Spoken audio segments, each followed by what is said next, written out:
Some moments are like a flash of lightning on a dark night. They illuminate everything, changing the landscape in an instant. This is a story about one of those moments. It's about a quiet waitress in a high-end restaurant, a billionaire whose wealth was matched only by his arrogance and a torrent of angry words spoken in a language he thought was his secret weapon. He intended to humiliate her to put her in her place. He assumed she was insignificant. But he was about to learn that the most profound stories are often hidden in the quietest people, and that a single perfectly spoken sentence can be more powerful than all the money in the world. La Belle Époque was a restaurant that sold nostalgia as its main course. Tucked away on a cobblestone side street in Boston's historic district, it was an island of old-world charm in a sea of glittering glass towers. Its owner, a kind, perpetually worried man named Marco Saletti, insisted on real tablecloths, fresh flowers on every table, and a staff that valued discretion above all else. The clientele were the city's old money, the political power brokers and the new money titans who came to feel like they belonged. Amelia Sterling was a ghost in this gilded cage. At 24, she moved with an economy of motion that spoke of years of practice. She was efficient, observant, and almost entirely invisible, which was exactly how she liked it. Her uniform, a crisp black blouse and slacks, was her armor. Her quiet demeanor was her shield. Most patrons saw her as just another part of the decor, a functioning piece of the elegant machinery that brought them their pan-seared scallops and vintage Bordeaux. They didn't see the smudges of charcoal that were perpetually under her fingernails, no matter how hard she scrubbed. They didn't see the fatigue behind her hazel eyes, a fatigue that came not just from working double shifts, but from the weight of a life lived before this one. They didn't know that in her tiny, sparsely furnished apartment, sketches of buildings covered every inch of wall space. Not modern skyscrapers, but detailed, loving renderings of ancient archways, intricate courtyards and majestic public squares, reconstructions of a city thousands of miles away, a city she could now only visit in memory. She wasn't just a waitress. She was a student of architecture at the City College, fueled by lukewarm coffee and a burning, desperate need to rebuild what had been lost. On that particular Tuesday evening, the air in La Belle Époque was thick with the low hum of expensive conversations. A storm was brewing outside, and the dim, warm light of the restaurant felt like a sanctuary. Amelia was gliding between tables, refilling water glasses and clearing plates. Her mind partially on a difficult structural engineering problem she was wrestling with for her midterm project. Then he walked in. Samuel Chevalier was not a man who entered a room. He conquered it. He was tall, impeccably dressed in a custom-tailored suit that probably cost more than Amelia's entire semester of tuition, and he radiated an aura of raw, predatory power. He was a real estate mogul, a corporate raider, a man who saw cities not as places where people lived, but as chessboards on which to build his empire. With him were two younger men, Leo Martinez and Richard Powell, both looking nervous and eager to please like jackals in the orbit of a lion. Mr. Saletti greeted them personally, his usual warmth replaced by a palpable tension. Amelia, from her vantage point by the service station, knew why. Chevalier's company, Chevalier Global, had recently bought the entire block, including the historic building that housed La Belle Époque. The eviction notice, couched in cold corporate legalese, was pinned to the bulletin board in the kitchen. For months, Mr. Saletti had been fighting it, pleading his case that the restaurant was a landmark, a piece of the city's soul. To Chevalier, it was just an obsolete structure sitting on a plot of land, destined for a new 50-story luxury tower. The corner booth, Saletti Chevalier commanded, not asked. "And bring your best bottle of scotch. We're celebrating a victory." Mr. Saletti's face fell, but he nodded and led them to the best table in the house. Amelia was assigned their section. Her stomach tightened. She took a deep breath, smoothed her apron, and walked toward the lion's den. "Good evening, gentlemen. May I start you with some water?" she asked, her voice calm and even. Chevalier didn't even look at her. He was busy scrolling through something on his phone. "Just get the scotch," he snapped, waving a dismissive hand. Richard Powell, the more sycophantic of the two associates, smirked. The man said, "The best bottle, darling. Don't bring us the cheap stuff." Amelia simply nodded. "Of course, sir." For the next hour, she served them with flawless professionalism. She remained impassive as Chevalier loudly berated an underling on the phone about a deal in Dubai, his voice cutting through the restaurant's genteel ambiance. She ignored the condescending way Richard ordered his food, as if speaking to a child. Leo, the other associate, was quieter occasionally, glancing at Amelia with a flicker of what looked like sympathy before quickly looking away, unwilling to cross his boss. The tension at the table was centered on Chevalier. He was restless, agitated, a man accustomed to constant motion, who found the simple act of sitting for a meal to be an inconvenience. He treated the restaurant and its staff as an extension of his will. When his steak wasn't cooked to his precise liking, he sent it back without a word, simply pushing the plate to the edge of the table with a look of disgust. Amelia handled it all with the same placid efficiency. She had dealt with difficult customers before. She had dealt with far worse things in her life than a rich man's temper. She was a stone in a river, letting the current of his arrogance wash over her. The fateful moment came with the coffee. The storm had broken, and rain was now lashing against the windows. Chevalier was in the middle of a tirade about bureaucratic red tape holding up his new tower, the very tower that would replace this restaurant. He was gesticulating wildly, his hand slicing through the air. Amelia approached to refill his coffee cup. She moved carefully as always. More coffee. Mr. Chevalier. He didn't hear her or didn't care. As she leaned in with the pot, his hand shot out in a gesture of frustration. It collided with her arm. The coffee pot tipped, and hot, dark liquid cascaded onto the table, splashing across the pristine white cloth, and most critically onto a stack of architectural blueprints he had just unrolled. A sudden dead silence fell over the table. The low hum of the restaurant seemed to fade into nothingness. Chevalier stared at the spreading brown stain on his plans. His face, which had been flushed with anger, turned pale with fury. He slowly lifted his gaze from the ruined papers to Amelia. His eyes were like chips of ice. Richard Powell gasped. "You clumsy girl, do you have any idea what you've done?" Amelia's heart hammered against her ribs, but her face remained a mask. "I am so sorry, sir. It was an accident." Chevalier pushed his chair back, the legs scraping harshly against the floor. He stood up, towering over her. The entire restaurant was now watching. He didn't raise his voice. He did something far more cruel. He lowered it, making his venom more personal, more intimate. He leaned in close, so only she could hear, and his expression twisted into a sneer.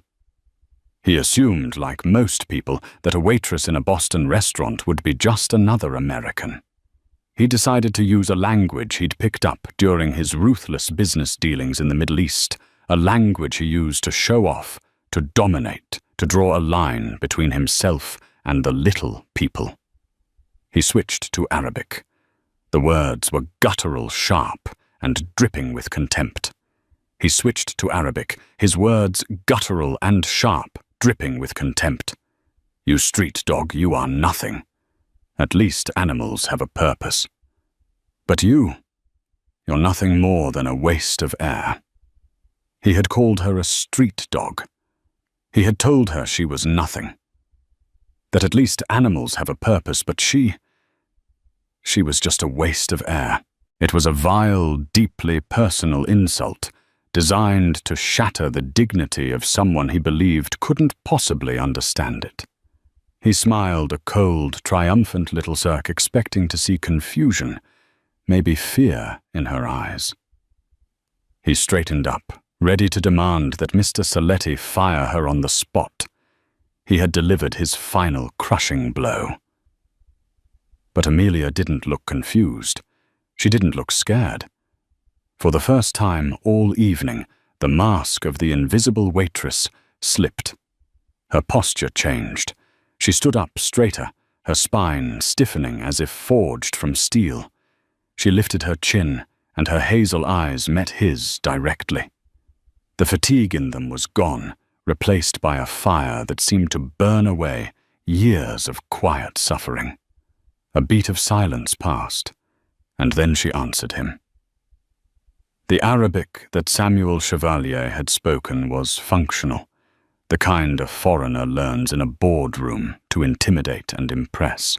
It was clipped modern and carried the harsh accent of someone who had memorized words without ever understanding their soul. The Arabic that Amelia Sterling spoke in return was like poetry. It flowed from her not as a learned language, but as a mother tongue imbued with the soft melodic cadence of the Levant. It was the dialect of scholars and poets, the ancient lyrical Arabic of her native Aleppo, a city renowned for its culture long before it became known for its ruins. She did not shout.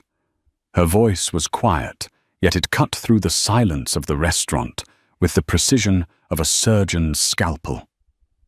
Amelia answered him in flawless lyrical Arabic, her tone calm yet cutting. The stray dogs you speak of, sir, are more loyal than men who forget that their hearts are not merely pumps for blood. The words hung in the air, intricate and devastating. Samuel Chevalier's smirk froze on his face. His eyes widened, the icy confidence draining from them to be replaced by sheer, unadulterated shock. His two associates, Richard and Leo, looked back and forth between him and Amelia, their faces masks of confusion. They didn't understand the words, but they understood the seismic shift in power that had just occurred. Amelia had just told him with breathtaking fluency. The street dogs you speak of, sir, are more loyal than men who forget their hearts are not merely muscles for pumping blood. She wasn't finished. She held his gaze, her own eyes unwavering. She continued, her eyes unwavering, still speaking in Arabic. Perhaps you should spend less time building glass towers and more time looking into the mirror. You might be terrified by the emptiness that stares back at you. Perhaps you should spend less time building glass towers and more time looking in the mirror. You might be frightened by the emptiness that stares back at you. Every syllable was perfect. Every intonation was weighted with a meaning that went far beyond the literal translation. She had taken his crude insult and turned it back on him, not with equal vulgarity, but with a profound and piercing elegance. She had exposed his spiritual poverty with the very language he had tried to use as a weapon. Samuel Chevalier was for the first time in his adult life speechless. It was as if she had reached into his chest and momentarily stopped his heart. He, a man who built his empire on words, on threats, on negotiations, on commands, had no words left. He could only stare at this waitress, this nothing who had so completely and utterly dismantled him. Who was she? Where did this come from? His mind raced, trying to process the impossible. The fluency, the accent. It wasn't something one picked up in a university class. It was lived. It was breathed. It was the sound of a home he had only ever visited to plunder. The spell was broken by Mr. Saletti rushing to the table. Chevalier. Amelia. What is going on here? Is everything all right? Amelia's gaze finally broke from Chevalier's. She turned to her boss, and the fire in her eyes softened into a familiar, weary resolve. The ghost was back, but changed. "It's all right, Marco," she said in English, her voice steady. "There was a spill. I was just apologizing to the gentleman." Apologizing. The word seemed absurd. She had just performed a verbal execution, and she was calling it an apology. Chevalier found his voice, but it was raspy, unfamiliar. "Get my coat," he said to Richard, not taking his eyes off Amelia. "But Samuel, the deal. We were going to—" Richard stammered. Now Chevalier's voice was a low growl. Richard and Leo scrambled to their feet, fumbling with their jackets. Chevalier continued to stare at Amelia. It was no longer a look of arrogance or anger. It was something else entirely, a bewildered, searching gaze, as if he were trying to see past her uniform and into the very core of her being. He dropped a few $100 bills onto the table, far more than the bill. But it wasn't a tip. It felt like a retreat, a surrender. Without another word, he turned and strode out of the restaurant, his associates trailing in his wake like confused pilot fish. The heavy oak door swung shut behind them, leaving a profound and ringing silence in their wake. The restaurant for a moment remained frozen. Every eye was on Amelia. She stood by the stained tablecloth, a lone coffee pot in her hand, looking small and yet somehow larger than anyone else in the room. Then an elderly man in a tweed jacket, sitting at a nearby table, began to clap. He was slow, deliberate. He was Dr. Alistair Albright, a retired professor of Middle Eastern studies from Harvard, and a regular at La Belle Époque for 20 years. He had understood every single word that had been exchanged. His applause was soon joined by a few other patrons, a scattered, hesitant sound at first, which then grew into a warm wave of support. Amelia looked around, flustered, the color rising in her cheeks. This was the opposite of the invisibility she craved. She felt exposed, vulnerable. She gave a small, shaky nod to the room, then quickly turned and fled to the relative safety of the kitchen, her heart pounding a frantic rhythm against her ribs. In the kitchen, the staff buzzed with questions. "What did you say to him, Maria?" Another waitress asked, her eyes wide. "I've never seen anyone shut down a guy like that." Amelia leaned against the cool, stainless steel counter, taking deep breaths. She couldn't explain it. She couldn't tell them that for a fleeting moment, she wasn't Amelia Sterling, the waitress. She was Amira al-Jamil, the daughter of Khalid al-Jamil, the most respected architect in Aleppo. She was the girl who had grown up listening to her father recite the poetry of al-Mutanabi, while sketching designs for new libraries and restoring ancient mosques. The language Chevalier had used as a weapon was the language of her lullabies, of her father's wisdom, of her lost home. When he had twisted it into something ugly, he hadn't just insulted her, he had desecrated a memory. And for the first time since she had fled her war-torn country, the quiet, broken part of her had roared back to life. But as the adrenaline faded, a cold dread began to seep in. She hadn't just answered back to a rude customer. She had publicly humiliated Samuel Chevalier, a man who bulldozed whatever and whoever stood in his way. A man who held the fate of Mr. Saletti's restaurant, her only source of income, in the palm of his hand. She had won the battle of words, but she was terrified. She had just started a war she could never hope to win. The world outside La Belle Époque moved at the speed of light. Samuel Chevalier had assumed his vicious private insult would be a self-contained explosion, a momentary exertion of power. He failed to account for the ubiquitous eyes and ears of the 21st century. At a small table near the window, a young tech entrepreneur had been dining with his girlfriend. He hadn't understood the Arabic, but he recognized raw drama when he saw it. The tense atmosphere, the billionaire's snarling face, the waitress's sudden, powerful transformation. It was captivating. He had discreetly started recording on his phone just as Chevalier leaned in to deliver his insult. He captured the whole exchange, the ugly Arabic, Amelia's stunning lyrical reply, Chevalier's dumbfounded expression, and the final satisfying applause from the professor. He hadn't even paid his bill before he uploaded it. He gave it a simple, clickable title. Billionaire D-Bag Gets Owned in Fluent Arabic by Boston Waitress.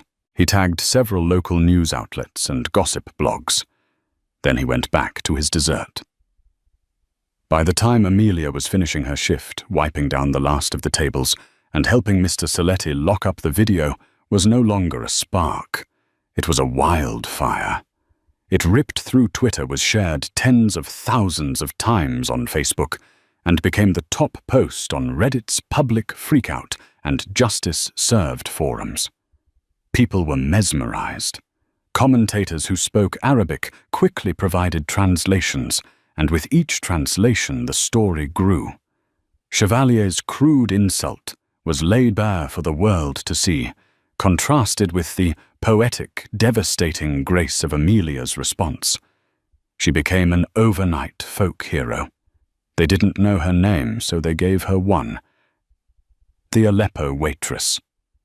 The nickname began trending. People praised her courage, her dignity, her intelligence. They marveled at the sheer, unadulterated class of her takedown. Memes were created.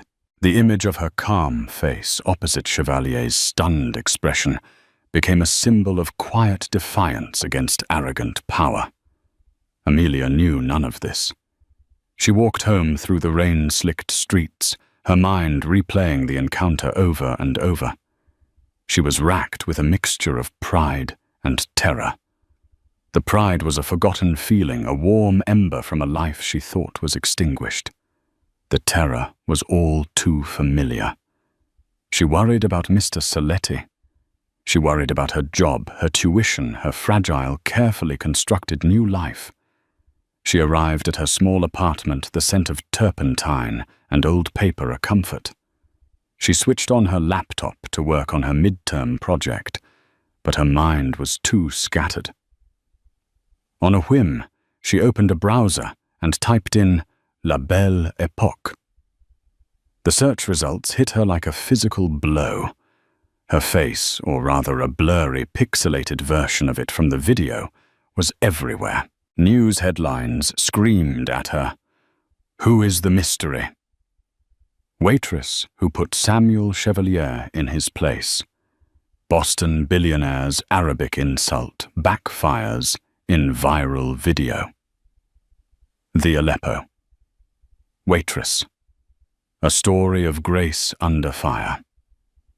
She clicked on the video, her hand trembling. She watched the scene unfold from a stranger's perspective. She heard her own voice speaking the language of her childhood, and a wave of profound sorrow and homesickness washed over her. She heard her father's voice in her own cadence. She saw her mother's strength in her posture. The video was only a minute long, but it contained her entire history. Her phone buzzed. It was Mr. Saletti. "Amelia. Are you seeing this?" His voice was strained with panic. I am Marco. I am so sorry. I never meant for any of this. It's not your fault, child, he said, though his tone betrayed his fear. You did what anyone with dignity would do. But Amelia, Chevalier is not a man who forgives. He's not a man who forgets. This is bad. I got an email from his lawyers an hour ago. They're terminating our lease. The grace period is void. We have 30 days to vacate. The floor seemed to drop out from under her. 30 days. But that's illegal. Your contract. He has the best lawyers money can buy. Amelia, they found a loophole, a technicality. It doesn't matter if it's legal. By the time I fight it in court, we'll be long gone. He's not just demolishing the building anymore.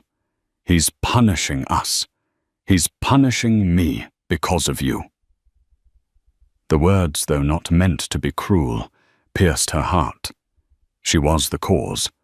Her moment of defiance had cost this kind man his livelihood, his life's work. The jobs of her friends, Maria, the cooks, the dishwashers, were all gone because of her. The guilt was crushing, heavier than any insult Chevalier could have thrown at her. Meanwhile, in his penthouse apartment overlooking the city, Samuel Chevalier was watching the same video. But he wasn't feeling guilt. He was feeling a rage so pure and cold it was almost sublime. It wasn't the insult that bothered him. It was the loss of control. The public humiliation. He had spent a lifetime cultivating an image of untouchable power, and in 60 seconds, a no-name waitress had shattered it. His phone had been ringing incessantly. His PR team was in full panic mode. The board of directors was demanding an explanation.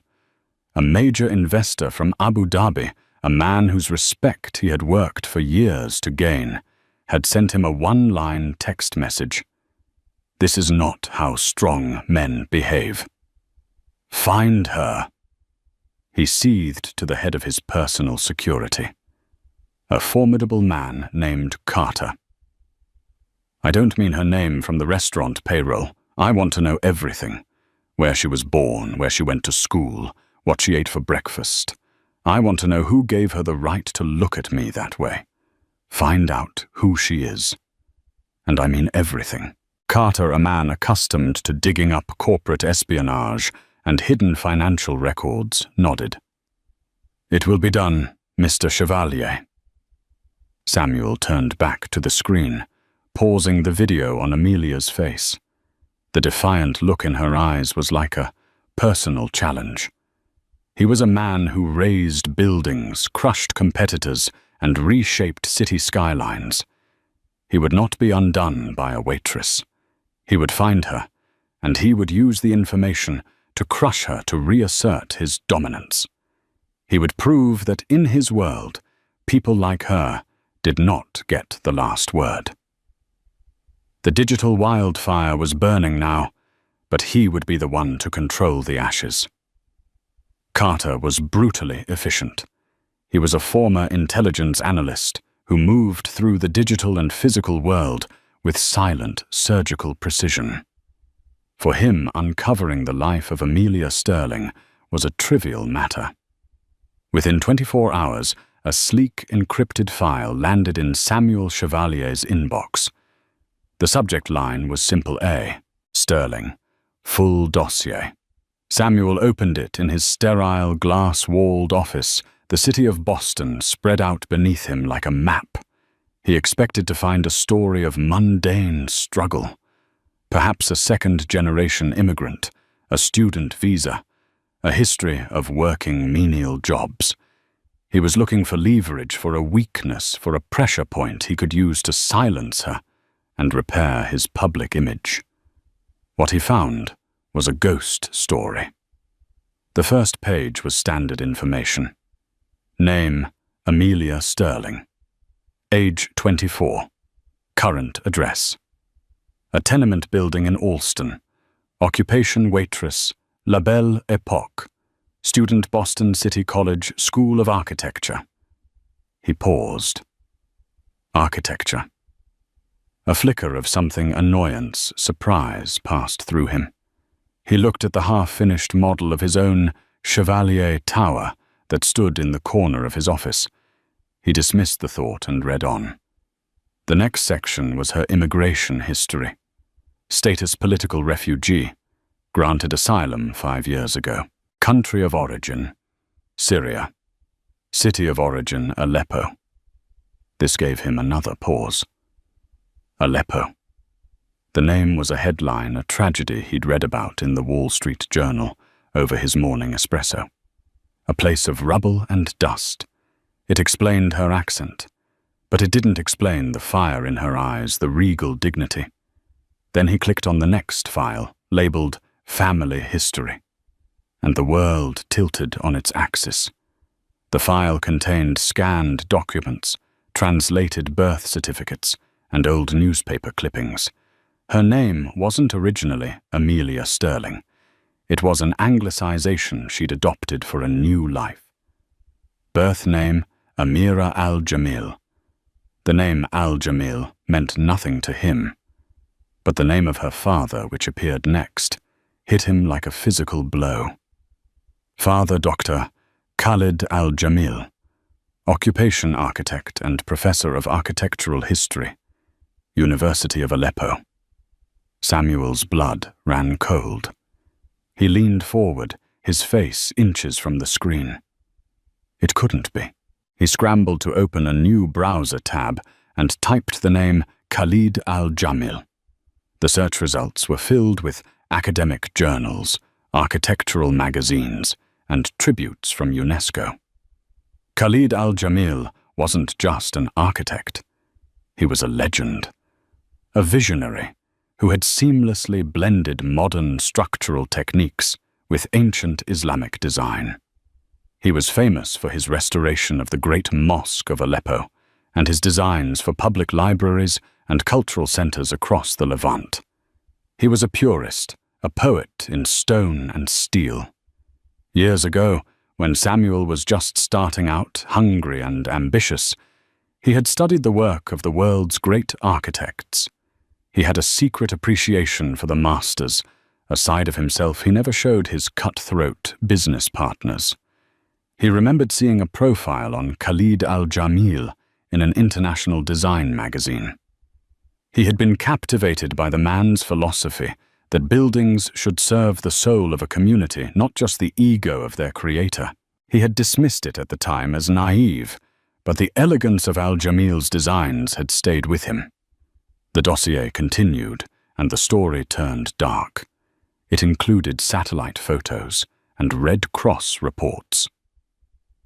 The Al-Jamil family home, a beautiful example of traditional Aleppine architecture that Khalid had restored himself, was in a neighborhood that had been hit by a barrel bomb. The report listed the casualties. Khalid Al-Jamil, deceased. Samira Al-Jamil, spouse, deceased. Karim Al-Jamil, son, age 12, deceased. One survivor was listed. Amira Al-Jamil, age 19. She had been pulled from the rubble by neighbors. She spent 2 months in a makeshift refugee camp clinic before making the perilous journey through Turkey, then to Europe, and finally through a UN refugee program to the United States. The final document in the file was a photograph. It was a scanned copy of an old family portrait. A smiling man with kind, intelligent eyes, Khalid Al-Jamil, stood with his arm around a beautiful woman. In front of them stood a young boy kicking a soccer ball and a teenage girl with long dark hair and the same hazel eyes that had stared him down in the restaurant. She was smiling, full of a light and life that he had not seen. She was holding a sketch pad and a pencil. Samuel Chevalier leaned back in his leather chair, the silence of his office pressing in on him. The air seemed thin, hard to breathe. He felt a cold, hollow feeling spread through his chest. This wasn't a waitress. This was the sole survivor of a lineage of genius.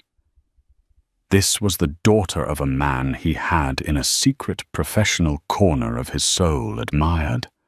He had stood over this woman, this orphan who had lost everything, and called her a street dog. He had mocked her as a waste of air, in the very language her father had likely used to teach her about poetry and beauty. The blueprints for his Chevalier Tower, stained with the coffee she had spilled, were still on his credenza. He looked at them, at the sharp angles, the cold glass, the imposing, sterile structure designed to scream his own name into the sky. For the first time, he saw it through another set of eyes. He imagined what Khalid al-Jamil would think of it. He imagined what Amira al-Jamil Amelia Sterling thought of it.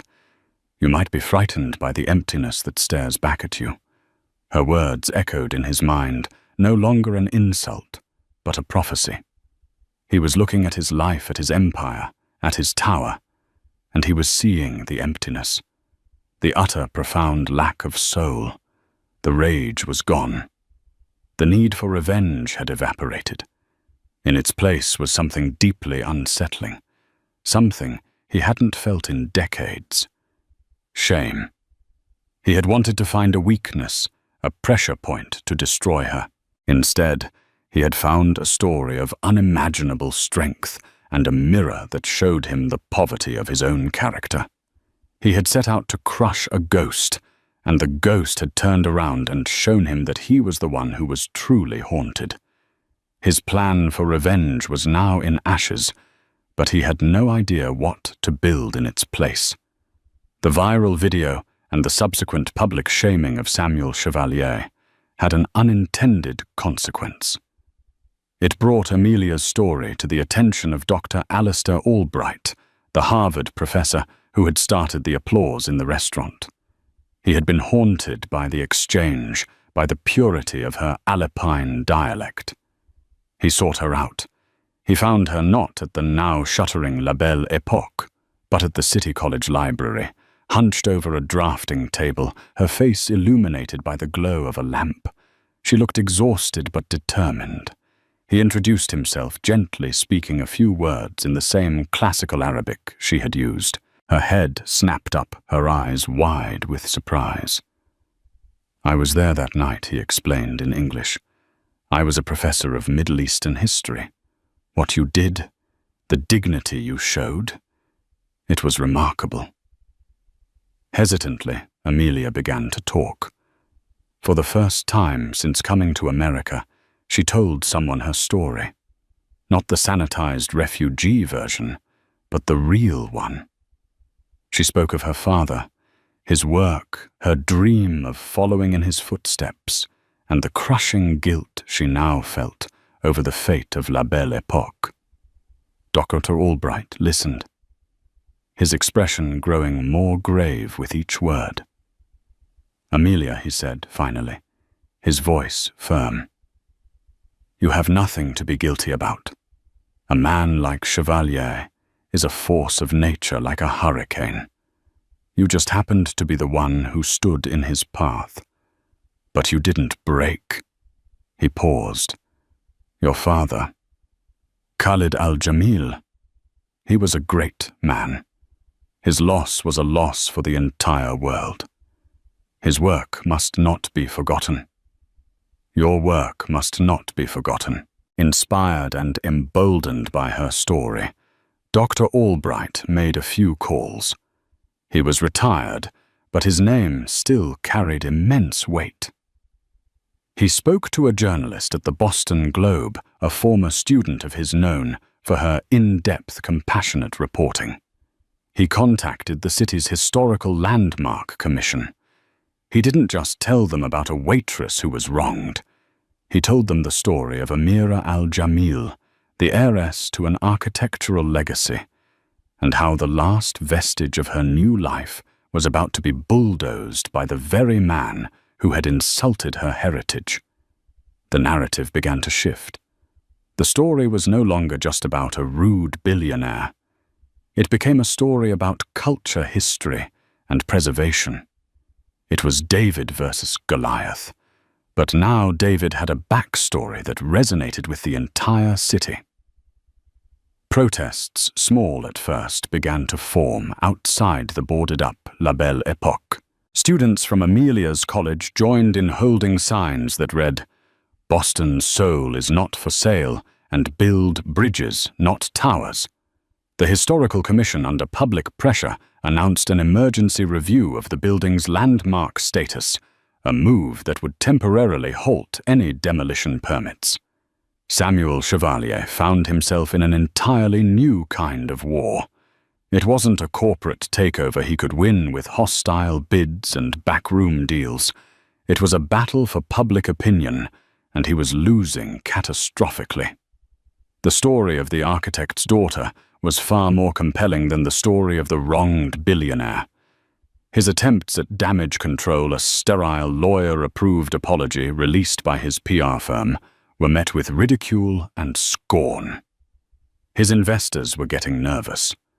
The Chevalier Tower project was now mired in bad press and bureaucratic delays. His brand, once synonymous with power and success, was becoming synonymous with bullying and cultural vandalism. He sat in his office, the dossier, on Amelia still open on his computer. He had two choices. He could double down, use his army of lawyers to crush the opposition, fight the city, and eventually build his monument to emptiness. He would win eventually. He always did. But the victory would be hollow, built on a foundation of public hatred and his own private shame. Or he could do something else, something he had never done before. He could cede control. He could admit defeat. He looked at the picture of the smiling Al-Jamil family. He looked at the teenage girl with the sketch pad.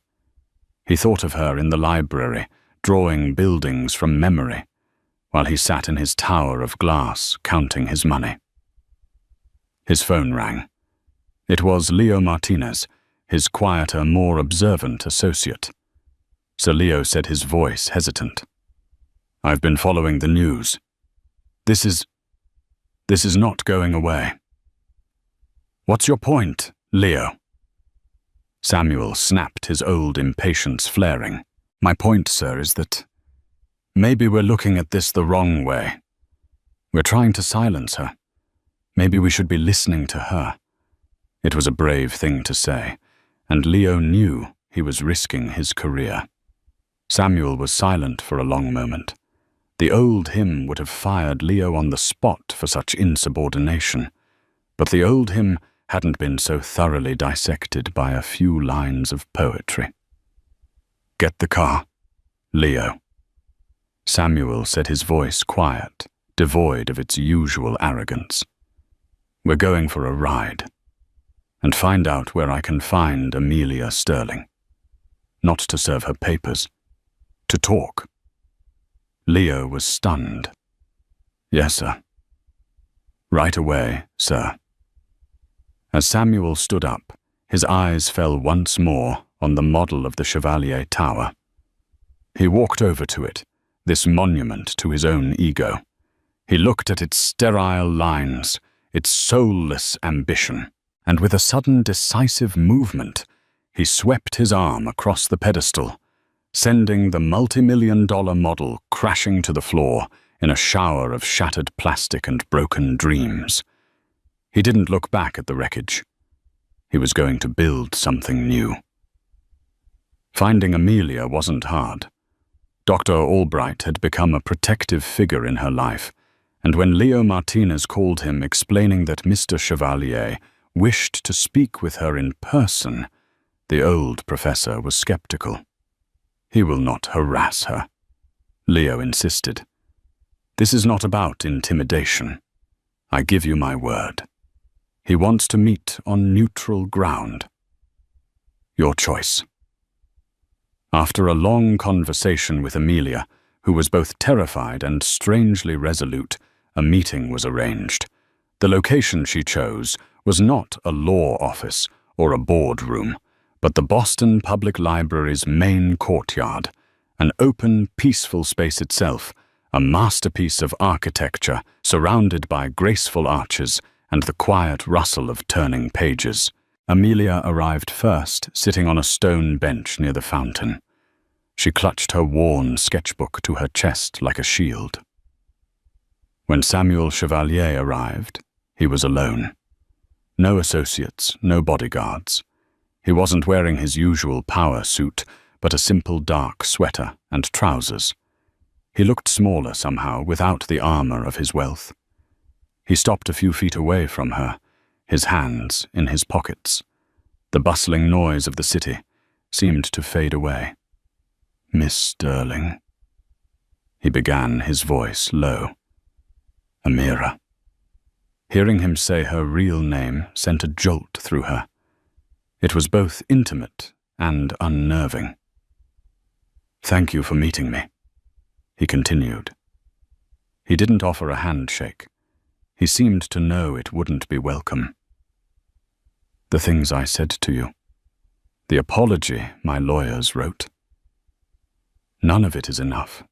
It was despicable. There is no excuse." Amelia watched him, her expression unreadable. She said nothing, simply waiting. "I didn't just look up your name," he confessed, his gaze dropping to the stone floor for a moment. "I looked up everything. Your family. Your father." He looked back at her, his eyes holding a new raw honesty. "I knew his work. Years ago. I admired it. He was a true artist. What happened to him, to your family, is a tragedy beyond words." Amelia's knuckles were white where she gripped her sketchbook. Tears pricked her eyes, but she refused to let them fall. This man had no right to her grief. "Why are you telling me this?" she asked, her voice barely a whisper. "To make me feel sorry for you?" "No," he said quickly. "To make you understand. The man who said those things to you in the restaurant, he was a product of a world that your father's work stood against. A world of ego, of demolition, of forgetting the past. When you answered me, you reminded me of that." He took a step closer. "My tower. The project. I've cancelled it." Amelia's eyes widened in disbelief. "You cancelled it? What about the restaurant? Mr. Saletti?" "The building will not be demolished. I've already contacted Mr. Saletti's lawyer. I'm reinstating his lease indefinitely, and I am personally paying for the damages my legal threats have caused his business. The Historical Commission can stand down." This was more than she had ever expected. A wave of relief so powerful it almost made her dizzy washed over her. Marco was safe. Her friends' jobs were safe. But she was still wary. A man like this didn't just give up. Why, she asked the single word hanging in the air. Because Samuel said, "I want to build something else. Something better. And I can't do it without you." He reached into his jacket and pulled out not a legal document, but a rolled-up piece of drafting paper. He spread it out on the bench between them. It was a blank site plan of the block where La Belle Époque stood. "I still own the land around the restaurant," he explained. "But I'm not building a monument to myself anymore. I want to build a center for art and culture. A place for immigrants, for refugees. A place that celebrates the heritage of the people who make this city what it is. A place with libraries, galleries, and performance spaces. A place with gardens like the ones that once graced the courtyards of Aleppo." He looked at her, his expression intense. "But I am a man who builds with glass and steel. I don't know how to build with soul. Your father did. And I see his eyes when I look at you. I see his talent in the way you hold that sketchbook." He tapped the blank paper. I am offering you a full scholarship to any architecture program in the country. MIT, Harvard. Your choice. All expenses paid. And I am offering you a job starting now as a paid consultant on this project. I don't want you to be a waitress anymore. I want you to be an architect. Help me build something that honors his memory instead of just another empty tower.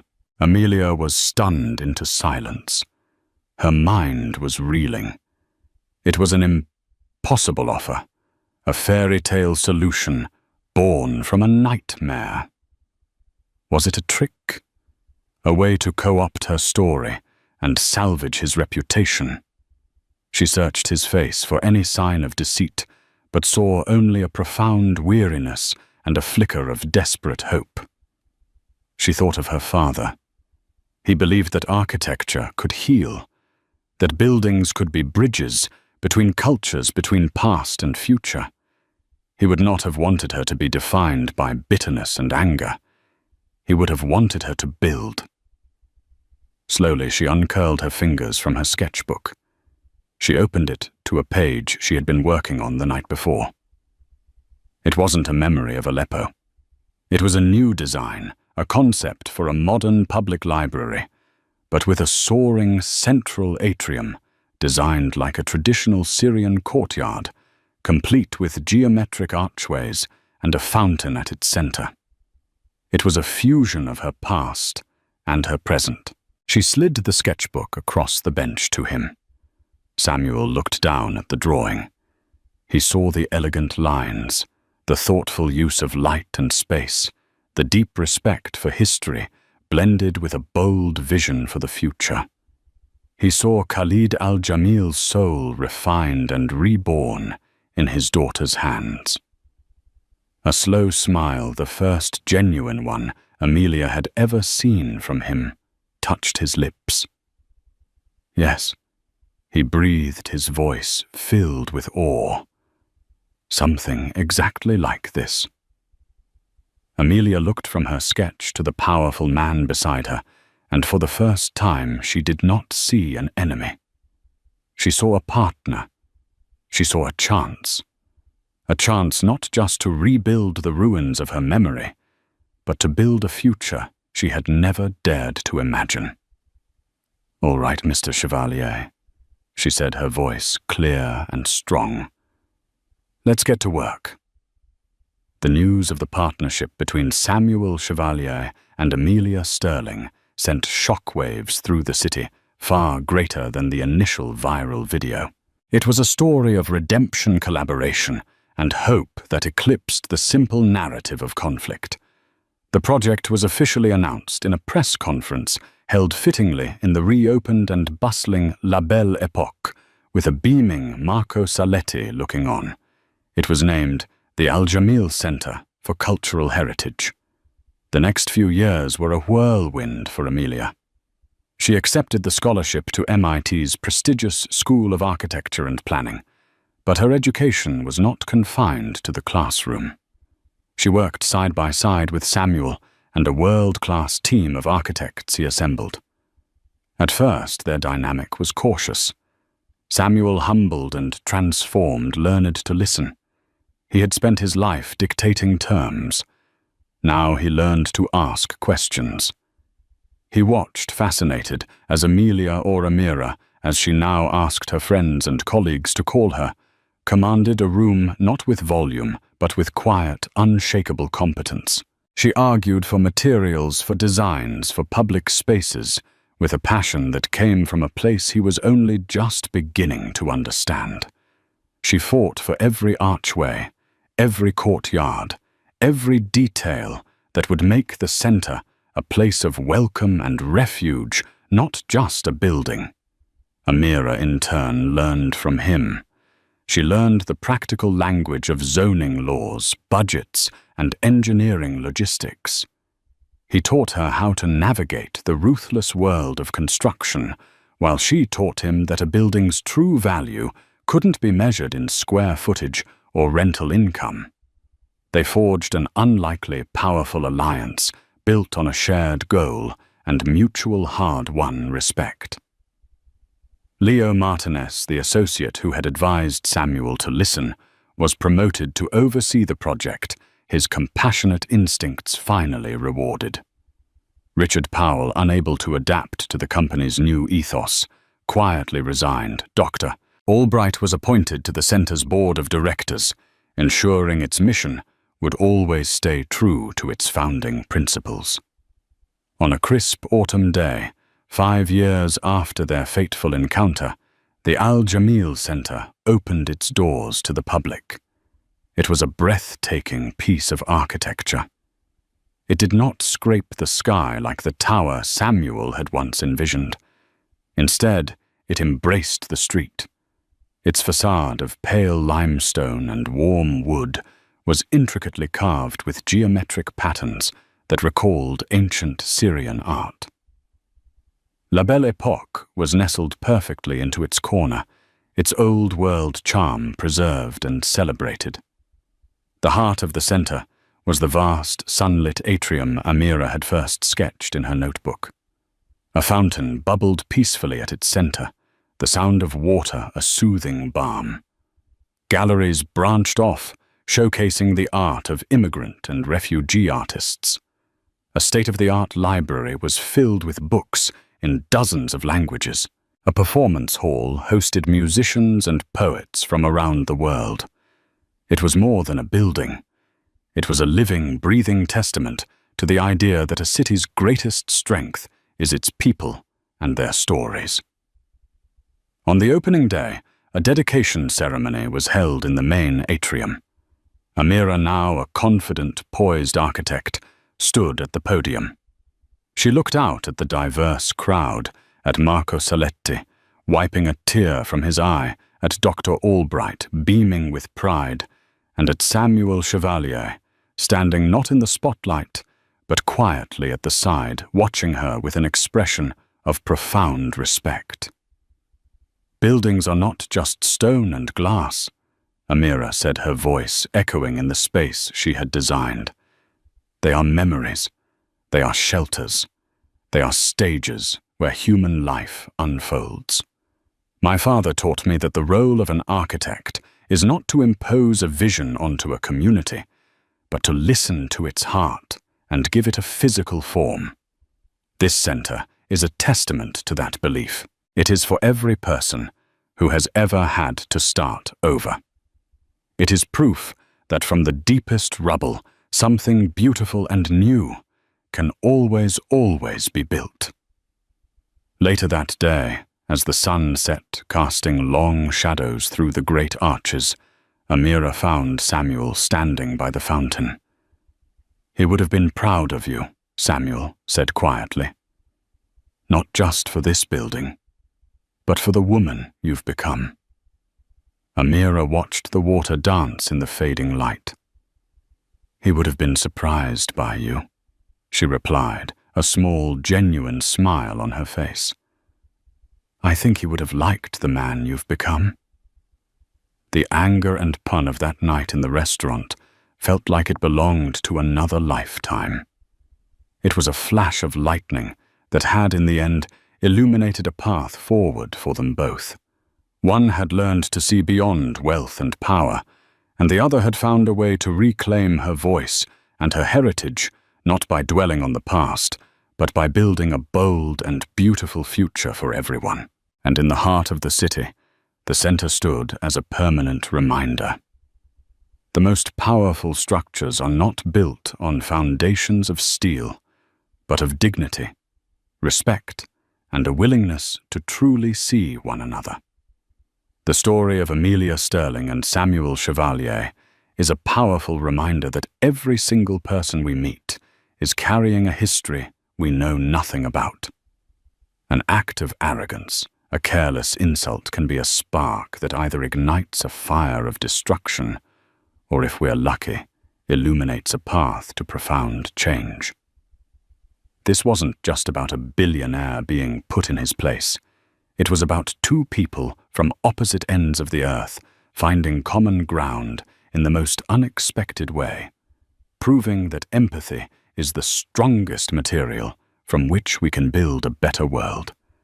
It's a testament to the fact that our deepest wounds can often become the source of our greatest strength. If this story moved you and reminded you to look for the hidden depths in everyone around you, please take a moment to hit the like button and share it with someone who appreciates stories of resilience and redemption. And don't forget to subscribe to our channel for more true stories that inspire challenge and ultimately connect us all. Thank you for listening. A deal worth $500 million hung in the balance, trapped in the gilded silence of a private dining room. On one side of the table sat two of the most ruthless executives in the tech industry. On the other, an enigmatic Japanese millionaire, Elara Vance, who refused to speak a single word of English. They saw her silence as weakness, her foreign words as nonsense. They smirked, they whispered, they belittled her, confident in their superiority. They believed they were in complete control. What they didn't know was that their every sneer and every lie was being watched by the one person in the room. They never even noticed the waitress. The air in the private dining room of Aurelia, one of downtown Manhattan's most exclusive restaurants, was thick enough to be cut with the sterling silver knives laid on the table. It was an atmosphere of forced patience, a palpable tension simmering beneath a veneer of corporate civility. The room was a statement in itself. Walls paneled with dark, polished mahogany, a crystal chandelier that dripped light onto the table like frozen tears, and a single vast window offering a godlike view of the sprawling city lights below. On one side of the expansive table sat Richard Sterling and Marcus Thorne. Richard, the CEO of Sterling Innovations, was a man in his late 50s with a mane of silver hair that looked meticulously sculpted and a smile that never quite reached his cold, calculating blue eyes. He exuded an aura of old money and unshakable power. Beside him, his vice president of acquisitions, Marcus, was a younger, sleeker version of the same predator. His suit was sharper, his smile wider, but his eyes held the same hungry glint. They were here to close the deal of a lifetime, the acquisition of Vance Robotics, a Japanese firm at the forefront of bio-integrative AI. And on the other side of the table was the reason for their anxiety. Elara Vance. She was not what they had expected. Her name, Vance, was from a brief, long-ago marriage to an American academic, but her entire being was a portrait of Japanese grace and austerity. She was perhaps in her late 60s, her posture ramrod straight, her silver-streaked hair pulled back in a simple, elegant knot. She wore a modest, dark silk dress, unadorned with any jewelry, save for a simple jade ring. Her face, a mask of calm impassivity, gave away nothing. Accompanying her was her trusted aide, a younger man named David Chen, who sat slightly behind her, his expression a perfect mirror of his employer's stoicism. The problem began the moment she arrived, after the initial greetings facilitated by David Elara Vance had spoken. But her words were not the crisp, accented English they were prepared for. They were Japanese, soft, melodic, and utterly incomprehensible to Richard and Marcus. Mr. Sterling, Ms. Vance is pleased to be here and appreciates you hosting this dinner. David had translated his own English impeccable. Richard had forced a laugh. Of course, a pleasure. Please tell her we are honored. As the appetizers were served, a delicate arrangement of seared scallops and yuzu foam, Richard tried again. Ms. Vance, your work in neural interfacing is simply revolutionary. We believe that combined with our global distribution network, we can change the world. He paused, beaming, waiting for the translation. David leaned in, murmured to Elara in Japanese, and she responded with a short, quiet phrase. David turned back. Ms. Vance understands the potential synergies. The conversation, if it could be called that, continued in this stilted, frustrating manner for nearly an hour. Richard and Marcus would deliver a paragraph of enthusiastic corporate flattery, which David would condense into a whisper, receiving a one-sentence reply that he would then translate back. It was like trying to play tennis with a brick wall. Marcus was losing his patience. He leaned towards Richard, cupping his hand to his mouth in a poor attempt at subtlety. "What is this, Richard? Is this some kind of power play? Forcing us to go through him for everything she's making us beg?"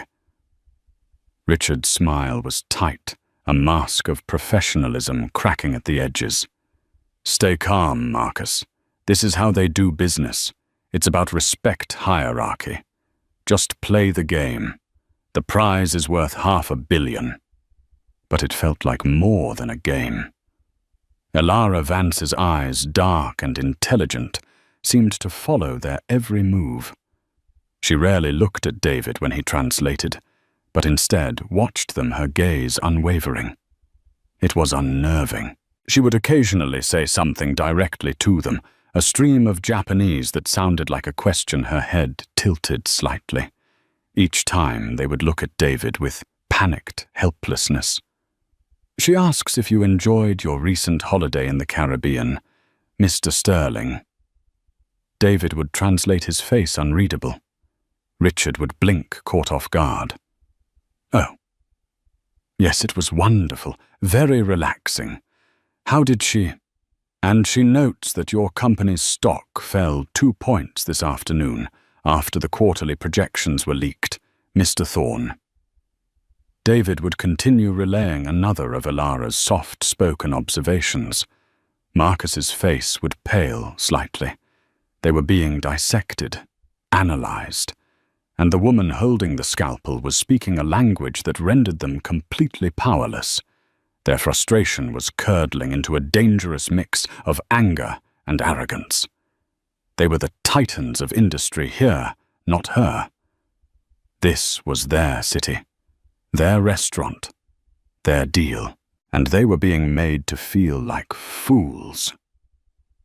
Chloe adjusted the crisp white apron around her waist, her movements practiced and silent as she moved along the periphery of the private dining room. She was a ghost in this opulent world, trained to be invisible. Her job was to anticipate needs before they were spoken to, refill a water glass the moment it dipped below halfway, to clear a plate with the stealth of a cat, to exist as a pair of hands, not a person. But Chloe was a watcher. It was how she survived not just the grueling shifts at Aurelia, but life. She noticed the slight tremor in Marcus Thorne's hand as he reached for his wine, a sign of agitation he was trying to suppress. She saw the way Richard Sterling's affable smile was a thin, brittle shell over a chasm of impatience. Most of all, she watched Elara Vance. To Richard and Marcus, the woman was an obstacle, a bizarre, foreign enigma. To Chloe, she was something else entirely. She was familiar. Chloe had grown up in Kyoto. Her father was a cultural attaché at the American Embassy, a quiet academic who had fallen in love with the country and raised his daughter there for 15 years. She had attended a local Japanese school, her days filled with the rigorous cadence of the language her friendships forged in its nuances. Japanese wasn't just a second language to her.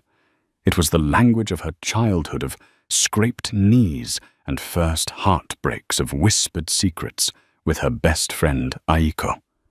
It was the language she still dreamt in, sometimes.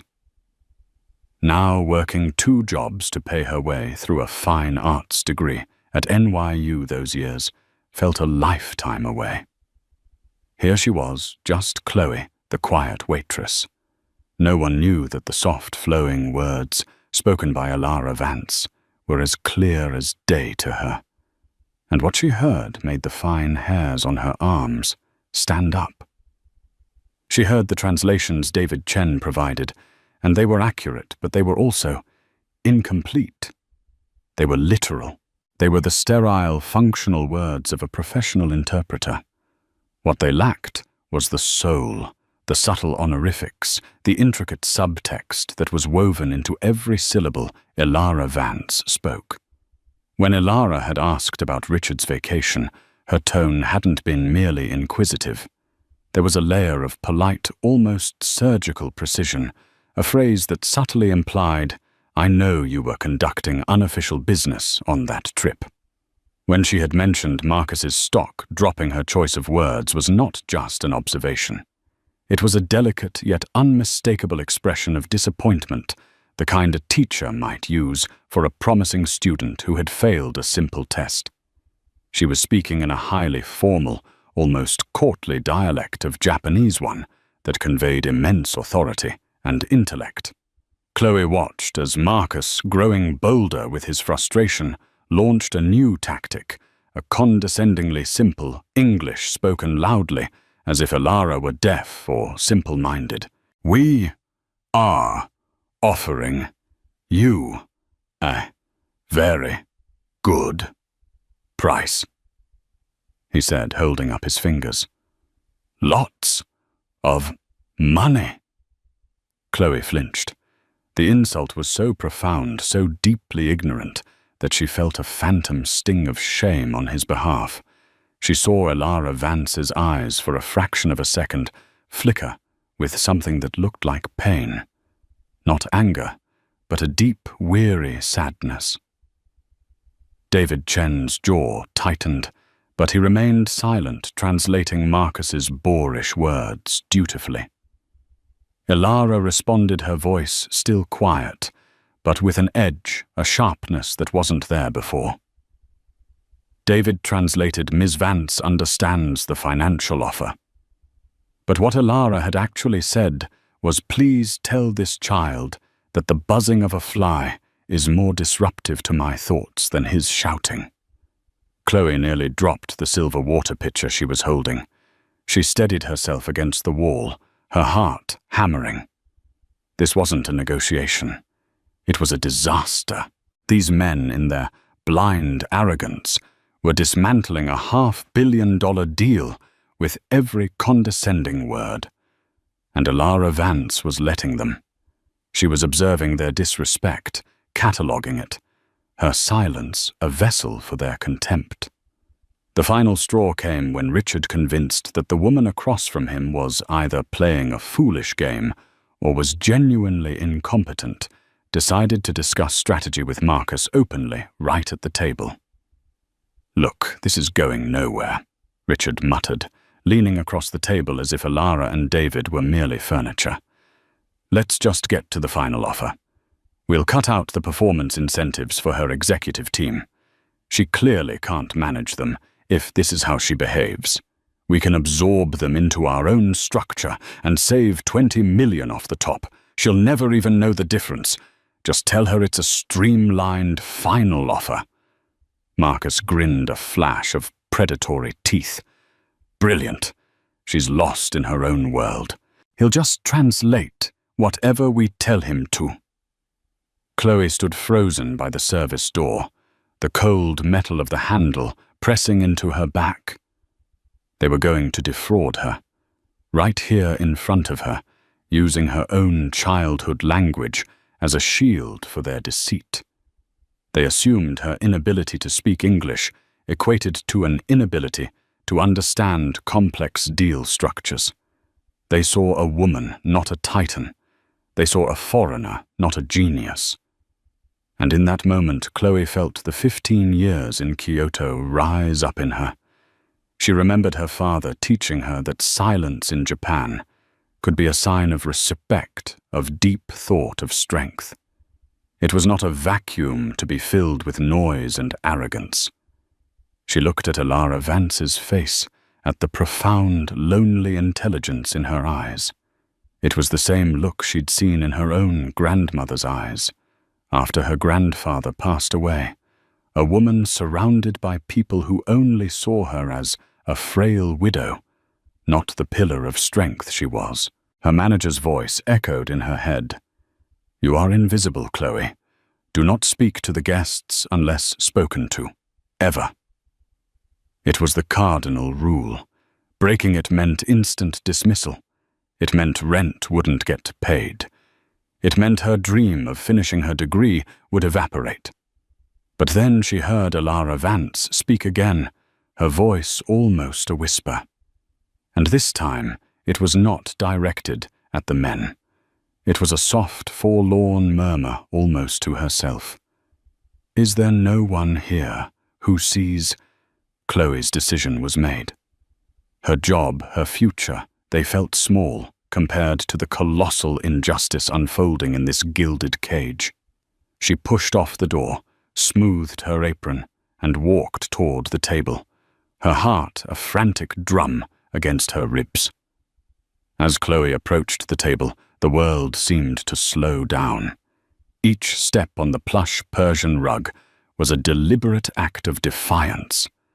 The clinking of cutlery, the low hum of the city outside, everything faded into a muted background buzz. All that mattered were the four figures at the table locked in their tableau of misunderstanding and deceit. Richard and Marcus didn't even notice her at first. They were too busy smirking at each other, confident in their scheme. David Chen's head was bowed slightly, a portrait of resignation. Only Alara Vance's eyes lifted to meet Chloe's. For a fleeting second, Chloe saw a flicker of surprise in them, a momentary crack in the serene facade. Chloe stopped not beside Richard or Marcus, but at a respectful distance from Alara's side of the table. She took a slow, deep breath, the sterile, air-conditioned air, feeling thin in her lungs.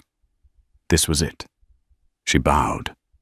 Not a deferential servant's nod, but a deep, formal bow from the waist, the kind she hadn't performed in years. It was a bow of profound respect, one reserved for an elder, a teacher, a person of immense status. The gesture was so unexpected, it sliced through the room's tension.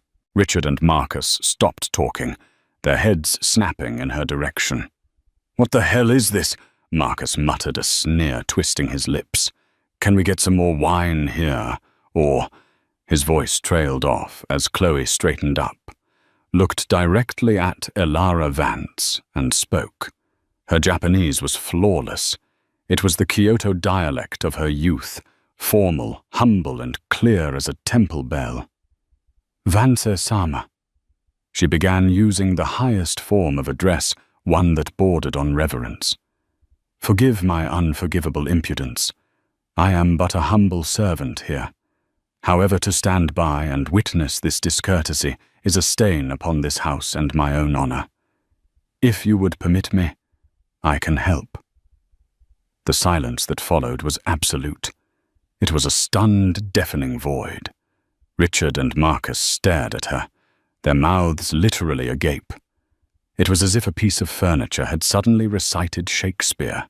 This girl, the one who had been silently refilling their water, who they hadn't given a second glance, was speaking the very language that had been their wall of frustration all evening. David Chen's head shot up, his eyes wide with disbelief. He looked from Chloe to Alara, his professional composure completely shattered for the first time. But the most profound reaction came from Alara Vance herself. The impassive mask she had worn all night crumbled. Her eyes, which had held a universe of lonely wisdom, welled up with sudden glistening tears. Her lips parted slightly, and a small, choked sound escaped her. It was a sound of immense, soul-shattering relief. It was the sound of a prisoner who, after years in solitary confinement, finally hears a voice speaking their native tongue. She responded to Chloe, her own voice, thick with emotion, yet still retaining its innate elegance. You understand?" she asked, her words a fragile whisper. "You understand what has been said?" "The meaning behind the words. I understand everything." "Vance-sama." Chloe replied, her own voice steady, despite the adrenaline coursing through her. "I grew up in Kyoto. I hear not only your words, but your heart." This exchange, lasting no more than 10 seconds, completely reconfigured the power dynamic in the room. Richard and Marcus were no longer in control. They were outsiders, locked out of a conversation that was suddenly flowing with more genuine emotion and meaning than anything they had managed in 2 hours. "What is she saying?" Richard demanded, his voice sharp with suspicion. He pointed a finger at Chloe. "Who are you? What did you say to her?" Chloe did not look at him. Her attention remained entirely on Elara. She was no longer just a waitress. She was a conduit, a bridge over a chasm of cultural ignorance. Elara. Vance, with tears now tracing silent paths down her cheeks, gestured a frail, elegant hand toward the empty chair beside her. It was an invitation, an order. She spoke again, a short, clear sentence in Japanese. David Chen, finally finding his voice, translated for the bewildered executives, though his eyes were fixed on Chloe with a look of awe.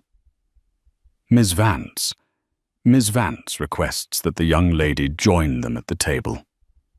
Marcus scoffed in disbelief. "Join them? She's the waitress. This is insane." But Richard Sterling, for all his arrogance, was a man who understood power, and he could feel it shifting in the room as surely as a tide. The quiet Japanese woman was no longer a passive object. She had found a voice, and that voice belonged to the girl in the white apron. He fell silent, watching his mind racing to calculate this new, impossible variable. Chloe hesitated for only a moment. Then, with a quiet grace she didn't know she possessed, she pulled out the chair and sat down. The world had just turned upside down, and somehow she was at its center. Seated at the mahogany table, the fine linen of the napkin feeling alien in her lap, Chloe felt a profound sense of surreality. The crystal glasses, the ornate silverware, the half-eaten plates of Michelin-starred food, they were artifacts from a world she served, not one she inhabited. Yet the gaze of Elara Vance anchored her, imbuing her with a purpose that dwarfed her anxieties. Richard and Marcus watched their faces a mixture of confusion and fury. This was a flagrant breach of every protocol they understood. "I think we deserve an explanation," Richard said, his voice dangerously low. He addressed David Chen, but his glare was fixed on Chloe. "What is going on?" Before David could speak, Elara addressed Chloe directly in Japanese. Her voice now calm and imbued with a quiet authority. Chloe listened intently, then turned her gaze to the 2 American executives. For the first time, she spoke to them, her voice clear and measured. "My name is Chloe. Ms. Vance has asked me to translate for her." She paused, letting the simple statement land. "She feels it is time for you to understand the full context of this meeting." David Chen nodded slowly, giving Chloe his tacit permission. He understood. His role as a purely professional translator was insufficient for what was needed now. What was needed was a human connection. Chloe turned back to Elara, who began to speak.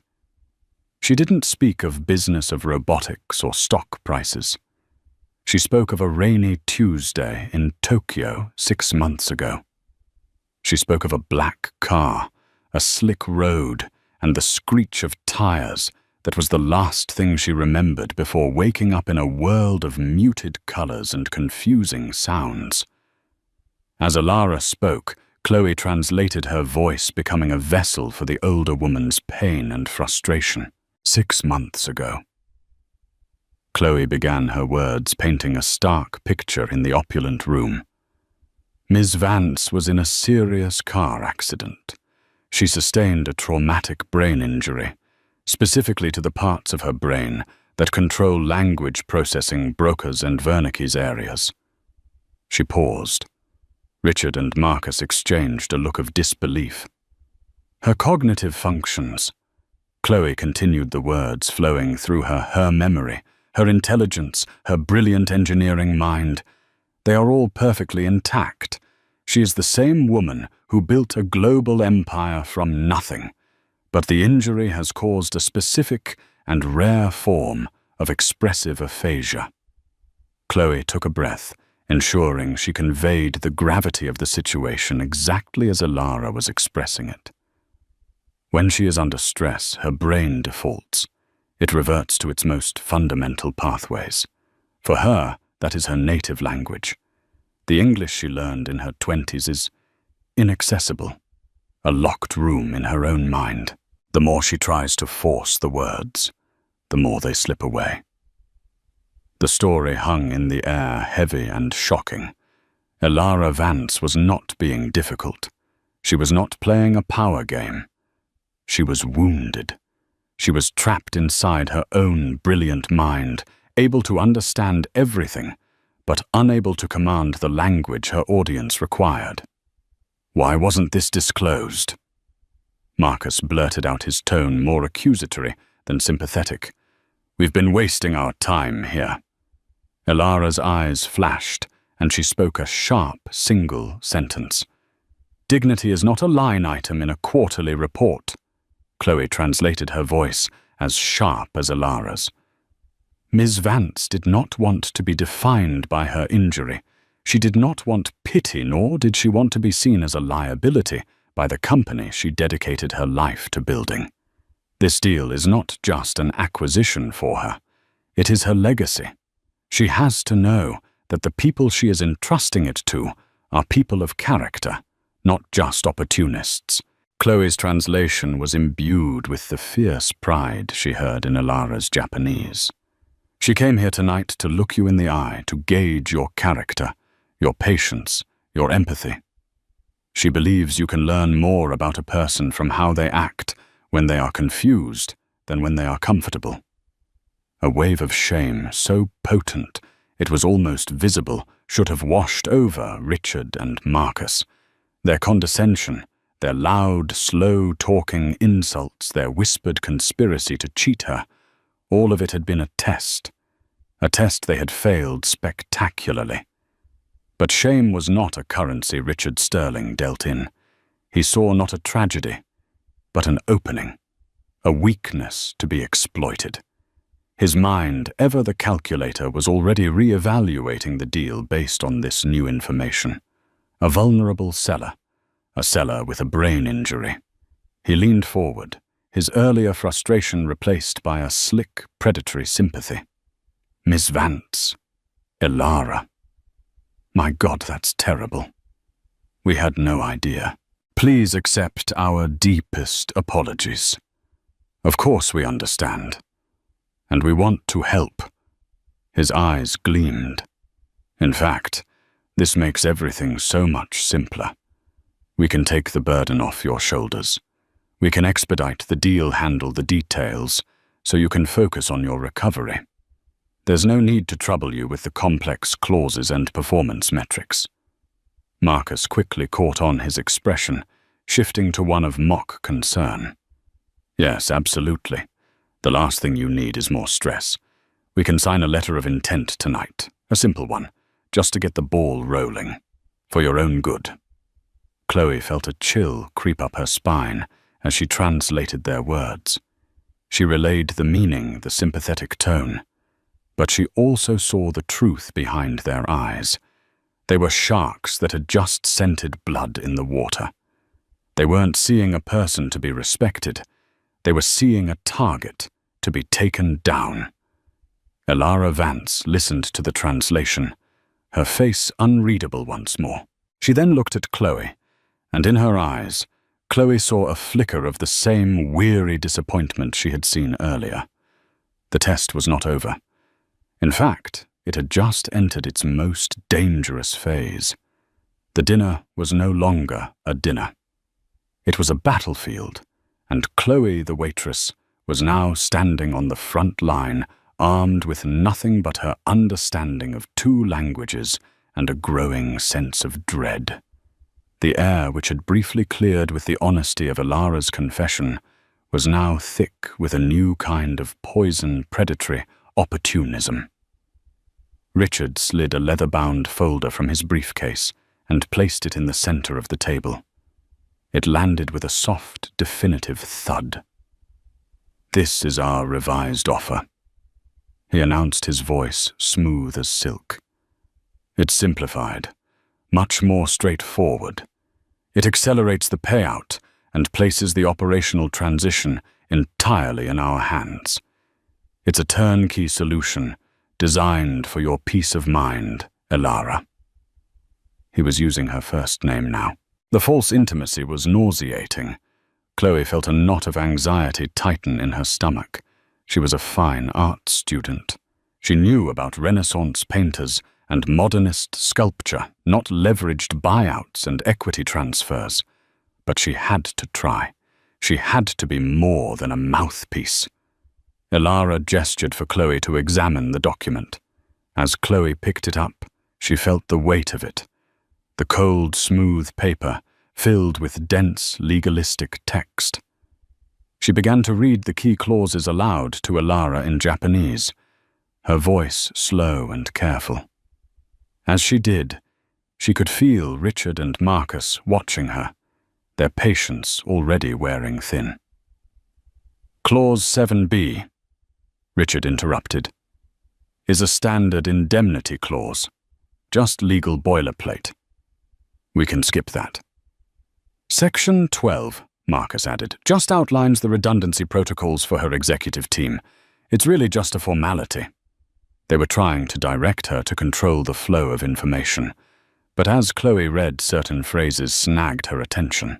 She had spent enough late nights helping her diplomat father proofread documents to recognize the scent of deliberately obtuse language. "One moment," Chloe said, holding up a hand. She looked at Ilara and switched to Japanese. "Vance-sama. They are glossing over these sections, but the language here is evasive. Clause 7b is not a standard indemnity clause. It appears to give their company unilateral power to renegotiate all of Vance Robotics' existing intellectual property licenses after the merger. They could sell off your core patents."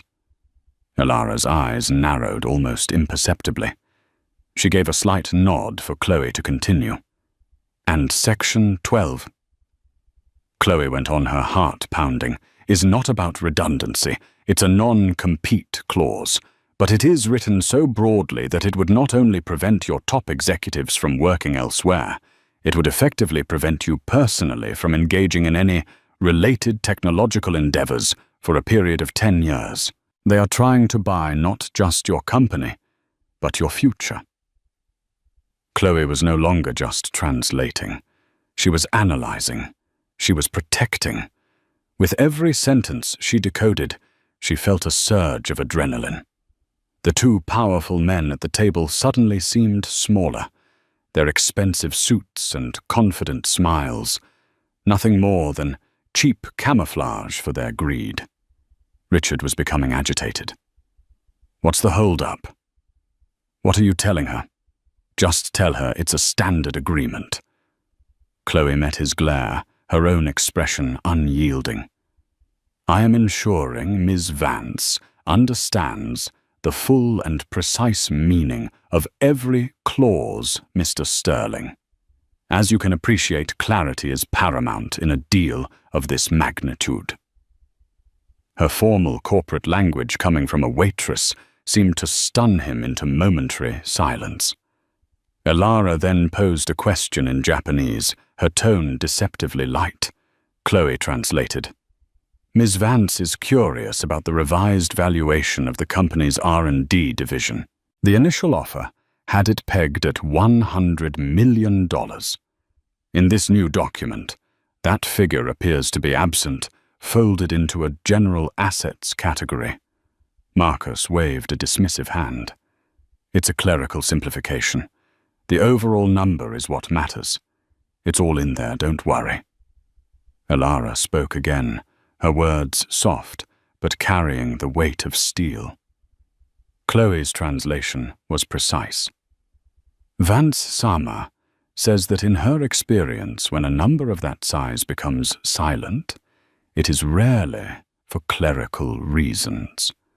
She asks you to point to the exact line item where the value of her life's research is accounted for.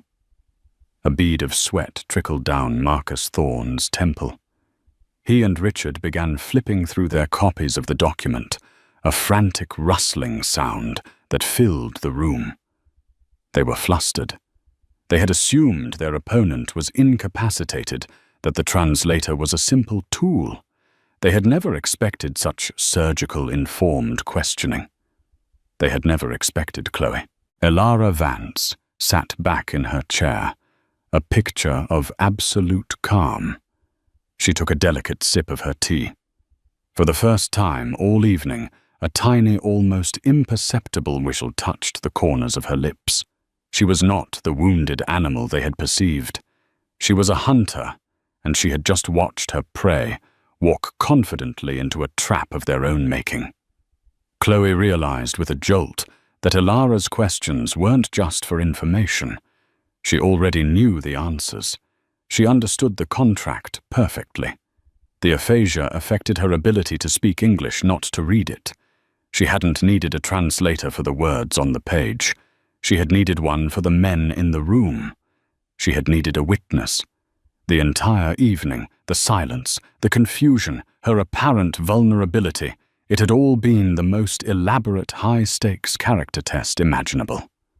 And now it was time for the final exam. The atmosphere in the room had transformed. The cloying scent of predatory confidence had been replaced by the acrid smell of panic. Richard and Marcus were whispering furiously to each other, their heads bent over the contract, unable to find the justification they needed. Their carefully constructed facade of control was crumbling into dust. Elara Vance watched them for a long moment, her expression unreadable. Then she looked at Chloe and began to speak. Her Japanese was different now. The soft, formal tones were gone, replaced by a voice that was crisp, commanding, and utterly resolute. It was the voice of a CEO, a leader, a woman who had bent the male-dominated world of technology to her will. Chloe listened, her eyes wide. The instructions were specific, the message devastatingly clear. She took a deep breath, straightened her back, and prepared to deliver the final blow. She turned to Richard and Marcus, whose frantic whispering ceased as they saw the look on her face. "Gentlemen," Chloe began, her voice ringing with an authority that was not entirely her own, "Ms. Vance has instructed me to convey her final decision." She let the words hang in the air, the silence stretching into an uncomfortable eternity. "First," Chloe said, her gaze locking onto Richard, "regarding your attempt to bury the intellectual property clause, Ms. Vance recognizes this as a blatant attempt to asset strip her company, effectively stealing the core technology patents that are the soul of Vance Robotics. She considers this not just a breach of good faith, but a profound personal insult." Richard's face went pale.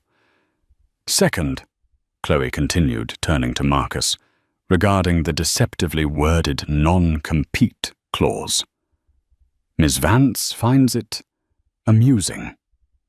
The suggestion that she would allow a man like you, who cannot even read his own balance sheet without leaking it, to dictate the terms of her life's work, is, in her words, the pinnacle of delusional arrogance." Marcus looked as if he had been physically struck.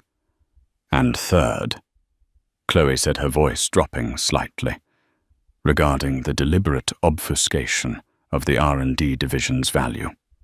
That division is currently developing Project Chimera, a technology you are not even aware of, which has a projected market value far exceeding this entire company. Your attempt to acquire it for nothing is noted." The two men were speechless, utterly defeated. They had been outmaneuvered, outsmarted, and laid bare by the very woman they had dismissed as a confused old foreigner. But the masterstroke was yet to come. Elara spoke one final time, in Japanese, a short, simple phrase. As she did, her aide David Chen, who had been silent for over an hour, reached into his jacket and pulled out a small, sleek digital audio recorder. He placed it on the table and pressed a button. Richard's voice, tinny and distorted, filled the silent room. "Let's just get to the final offer. We'll cut out the performance incentives for her executive team. We can absorb them into our own structure and save 20 million off the top. She'll never even know the difference." Marcus's voice followed, dripping with contempt. "Brilliant. She's lost in her own world." The recording played their entire whispered conversation, every greedy, dismissive and fraudulent word echoing in the opulent dining room like a death sentence. When it finished, a profound silence descended. Richard Sterling looked ashen, his silver hair suddenly seeming less distinguished and more like the mark of an old, tired fool. Marcus Thorne was staring at the recorder as if it were a venomous snake. And then the final miracle happened.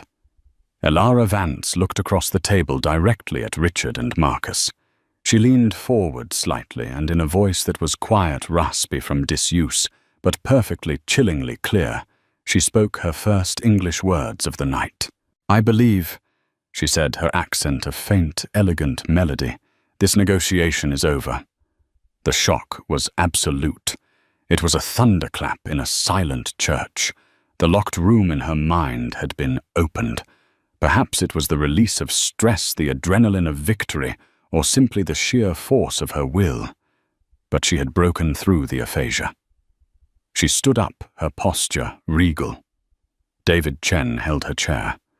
She gave a slight, almost imperceptible nod to Chloe, a gesture of immense gratitude and shared victory. Then, without another glance at the two ruined men, she turned and walked out of the room, leaving behind the wreckage of a $500 million deal and two careers that were for all intents and purposes finished. The sound of the door clicking shut was the loudest noise Chloe had ever heard. Of course, here is a rewritten and significantly expanded version of Part 7, delving deeper into the emotional and psychological aftermath for Chloe, drawing out the tension and making the life-changing offer a more detailed and profound moment. Chloe stood alone in the private dining room, a ghost in a gilded cage that had suddenly become a tomb. The silence left in Elara Vance's wake was not peaceful. It was a physical presence, a high-pitched ringing in her ears that was the sound of her life teetering on a knife's edge. The rich scent of roasted duck and truffle oil now seemed cloying and decadent, the smell of a world she had just violated. Richard and Marcus had vanished, like apparitions, their panicked retreat, leaving behind a tangible aura of disgrace. They had left everything, briefcases agape, pens, and the fraudulent contract sitting squarely in the center of the table, a monument to their greed. The adrenaline that had sharpened her senses and steadied her voice began its cruel retreat, leaving a cold, trembling weakness in its place. She reached out and touched the back of the mahogany chair she had sat in the wood, still warm. It was the only thing that felt real. Had that all just happened? Had she? Chloe, a fine arts student who supplemented her ramen noodle diet by serving canapes to the 1% just committed career suicide in the most spectacular fashion imaginable. Her heart hammered against her ribs, each beat a frantic question. What have I done? What have I done? The cardinal rule, the one branded into every server at Aurelia, screamed in her mind. You are invisible. You are silent. You do not exist." She had not only existed, she had appointed herself judge, jury, and translator. The service door swung open with a violent slam, and her manager, a severe man named Mr. Dubois, with a perpetually pinched face, stormed into the room. His face was a mottled shade of crimson, his eyes blazing with a fury that made Chloe's blood run cold. "Chloe," he hissed, his voice a low, dangerous weapon. He didn't shout. It was far more terrifying than that. "Do you have any idea what you have just done?" Chloe stood frozen, her hands clasped behind her back in a posture of ingrained servitude. "Mr. Dubois, I can explain." "Explain." He let out a short, incredulous laugh that had no humor in it. "Explain what?" "How you decided to abandon your post. How you took it upon yourself to sit down. Sit down with a guest in the middle of a private dinner. I have Richard Sterling's chief of staff on the phone, screaming so loud I'm surprised the crystal in here hasn't shattered. He's threatening to sue not just you, but this entire restaurant for breach of privacy, for unprofessional conduct, for God knows what else." He advanced on her, his steps menacing on the plush carpet. "Our reputation is built on discretion, on silent, perfect service. And you, in 10 minutes, have potentially destroyed it. You are fired, of course. That is a given. But I assure you, you will be so blacklisted in this city, you won't be able to get a job washing dishes in a back-alley diner. Pack your things. Get out of my sight." Each word was a nail being hammered into the coffin of her precarious life in New York. Her tuition payment was due in 3 weeks. Her rent was already late. The dream of one day curating a gallery of a life surrounded by art and beauty dissolved into a terrifying vision of eviction notices and crushing debt. She had acted on principle, on a deep-seated sense of justice, and this was her reward: ruin. As Chloe opened her mouth to speak, though she had no words to offer, the dining room door opened again, this time with a soft, deliberate click. David Chen stood on the threshold, his presence instantly commanding the space. His suit was immaculate, his expression utterly calm, but his eyes held a cold fire that made Mr. Dubois's theatrical rage look childish. "I believe you are mistaken," David said, his voice quiet, yet carrying an authority that sliced through the manager's tirade. He took a step into the room, his gaze fixed on Mr. Dubois. Miss Chloe was not acting on her own accord. She was acting on a direct and explicit request from my employer, Ms. Elara Vance. Mr. Dubois blinked, his momentum broken.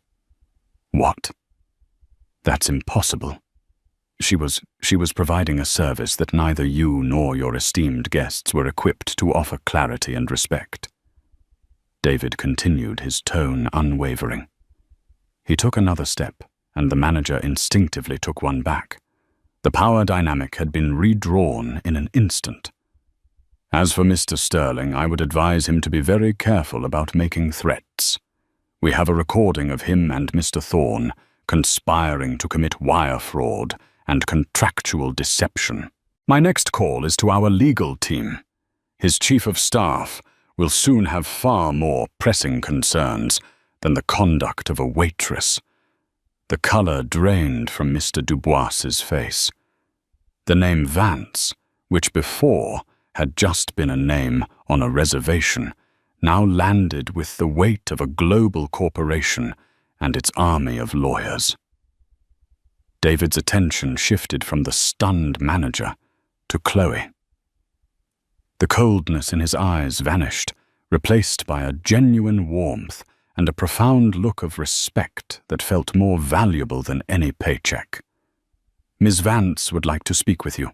She is waiting in her car downstairs. Please come with me." He said it not as an order, but as a gentle invitation.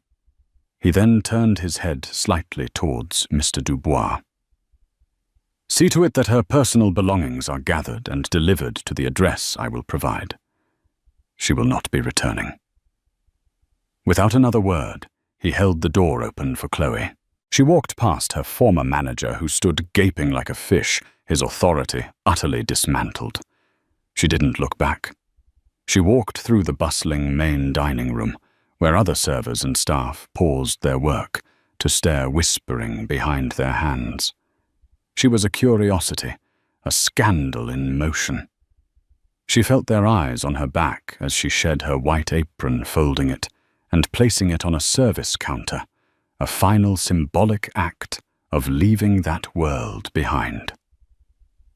She followed David out of the gilded restaurant and into the cool, damp night air of Manhattan.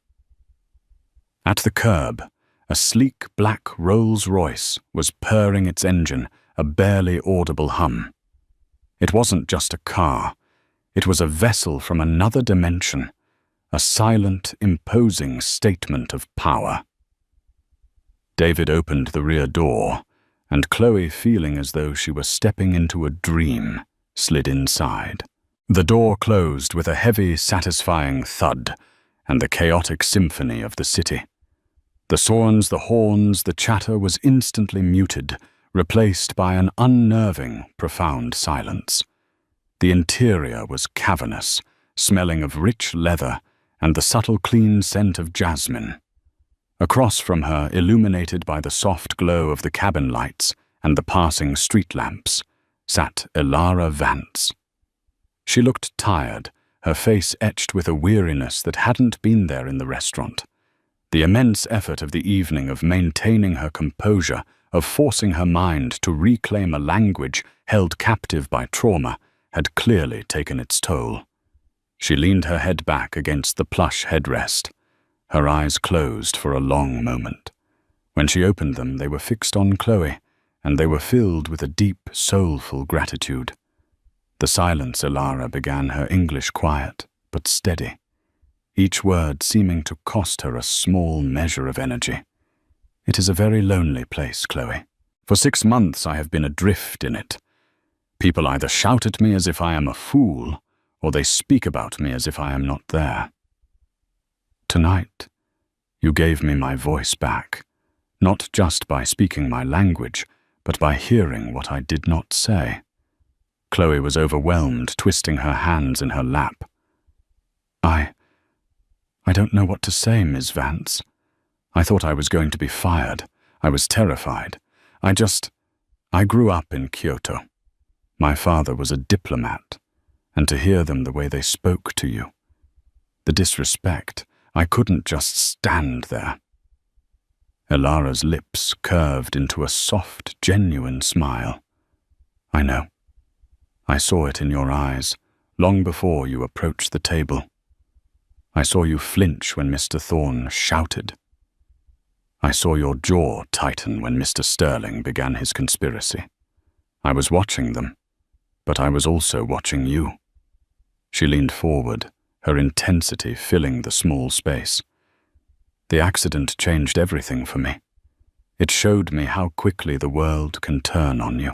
The moment they sense a weakness, the sharks begin to circle. My company, the legacy I have built for 40 years, is vulnerable. I need to find a successor, a partner, someone to protect it. But how can I trust anyone's motives now? Everyone who approaches me sees either a victim to be pitied or an opportunity to be exploited. The world I have found is full of Richards and Marcuses." Chloe listened, captivated, understanding that this was more than just an explanation. It was an unveiling of the woman behind the myth. "I find myself in need of a person of rare character." Elara continued, her gaze unwavering. "This is not a job offer for a translator. It is an offer for a new path. I need someone on my personal staff who understands nuance, who values integrity over ambition. Someone who can be my eyes and ears, who can sit in a room and see not just what is being said, but what is being felt. I need someone to be my integrity check. She let the words settle, giving Chloe a moment to absorb them. I have a foundation, Elara said, her voice filled with a new passion. The Vance Foundation for Arts and Innovation. It funds two things that I believe are the pillars of the future: brilliant female engineers and daring young artists. It is my true legacy. I want you to work with me there, to help me find the next generation of creators and builders, to travel with me, to be my aide, my advisor, and my confidant. She paused again, a shrewd, calculating light, the one that had built an empire, returning to her eyes. I am aware that you are a student. Your education will not be interrupted. It will be underwritten. Your degree at NYU will be paid for in full, as will any graduate studies you wish to pursue anywhere in the world. You will be given a residence in my building, so you will not have to worry about rent, and you will be paid a salary that will ensure you and your family will never have to worry about money again. I am not offering you a job, Chloe. I am offering you a life, a platform, a chance to use your unique gift on a global stage. Chloe's mind was reeling. It was too much, too fast. Her tiny apartment with its leaky faucet, the mountain of student loan debt, the constant grinding anxiety of just trying to survive in the city Elara was offering to wipe it all away with a few sentences. But it was more than that. It was an offer of purpose, of meaning. It was an invitation to step out of the shadows and into the light. The sheer scale of it was terrifying, a leap into an unknown, so vast she couldn't see the other side. Why me? Chloe whispered the question born of a lifetime of feeling ordinary. I'm a waitress, an art student. I'm nobody. Elara reached across the space and for a fleeting moment rested her hand on Chloe's. Her touch was light, but it grounded Chloe in the surreal moment. Do not ever say that Elara said, her voice firm, but kind. Richard and Marcus are somebodies. They have titles, reputations, fortunes. They see the world as a spreadsheet of assets and liabilities. They calculate, they leverage, they acquire. But they are blind. You see. You see people. Tonight you saw me when I was invisible to everyone else. That is not a skill you learn, Chloe. It is a fundamental part of who you are. And in my world, a world built on artifice and ambition, that gift is a superpower. I do not need another calculator in my life. I need someone who can see. Tears welled in Chloe's eyes, not of sadness or fear, but of a profound, overwhelming sense of being truly seen for the first time in her life. The years of being a quiet observer, of feeling like a ghost in her own life, had not been for nothing. It had all been training for this single moment. She took a deep, shaky breath, the air in the silent car, feeling charged with her future. She looked into Elara Vance's eyes and saw not a millionaire or a tech mogul, but a mentor, a kindred spirit. A new door was opening, and she knew with a certainty that settled deep in her soul that she had to walk through it. Yes, Chloe said, her voice clear and strong. Yes, Miss Vance, I would be honored. A brilliant, beautiful smile spread across Elara's face. Elara, she corrected gently. From now on, you will call me Elara.